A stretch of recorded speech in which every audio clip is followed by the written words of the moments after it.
আসসালামু আলাইকুম। আশা করি আপনারা ভালো আছেন আমার প্রবাসী ভাইয়েরা। আজকে আপনাদেরকে আমি দেখাবো কিভাবে সৌদি এসটিসি সিম থেকে বাংলাদেশে টাকা ট্রান্সফার করবেন, অর্থাৎ রিয়াল ট্রান্সফার করবেন। চলুন দেখা যাক। আমি এখন মোবাইলের কল অপশনে চলে যাব। এখানে গিয়ে সার্চ করব *34# ডায়াল করার পর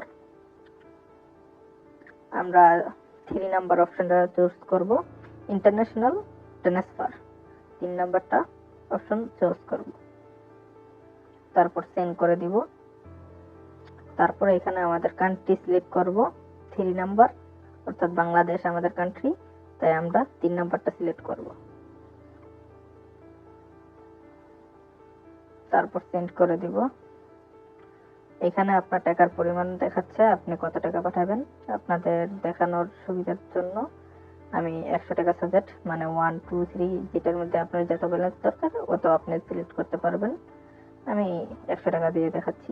এখানে আপনার বাংলাদেশের ফোন নাম্বারটা অ্যাড করতে হবে, যেটা আপনি যে নাম্বারে টাকাটা পাঠাবেন ও নাম্বারটা এখানে লিখতে হবে আপনার।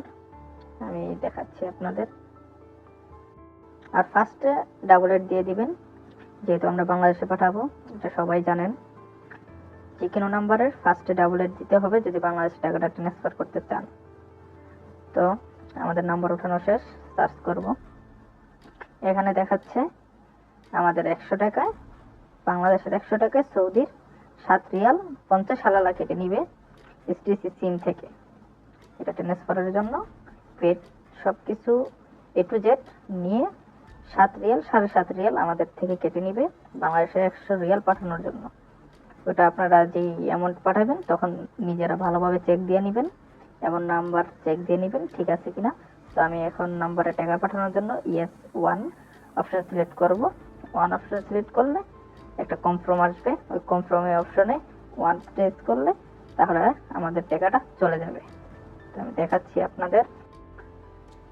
তো টাকাটা ট্রান্সফার হবে না, কারণ যেহেতু আমার ফোনে ব্যালেন্স নেই। শুধু আপনাদের দেখানোর জন্য, যদি ব্যালেন্স আপনাদের ফোনে পর্যাপ্ত থাকে তখন ঠিক এই সময় টাকাটা ট্রান্সফার হয়ে যাবে ইনশাল্লাহ। যদি কখনো কোনো কিছু জানতে আপনাদের ইচ্ছুক থাকে তাহলে আপনি আমাদের কমেন্ট বক্সে কমেন্ট করে যাবেন, ইনশাল্লাহ সাজেশন পেয়ে যাবেন। ধন্যবাদ, ভালো থাকবেন সবসময়। ভালো লাগলে চ্যানেলটি সাবস্ক্রাইব করবেন।